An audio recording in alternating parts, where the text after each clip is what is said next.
si një zë në shumë zërësh që formojnë bashkësinë e një kombi shumë më të madh se sa kufit e tij. Se dhe Shqipëria nuk mbaron aty ku mbaron territori i saj. Shqipëria jeton kudo ku shqiptarët mbajnë gjuhën, kujtesën, shpresën kokëfort dhe ndjenjën e pathyeshme të përkatësisë tyre kombëtare.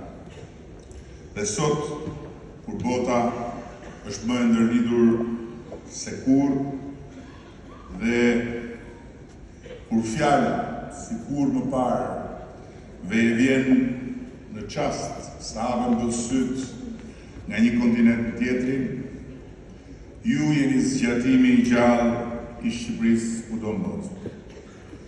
Fryma e kombit për te gjeografisë, prova e tij se identiteti nuk përmblidhet në kornizën e hartës,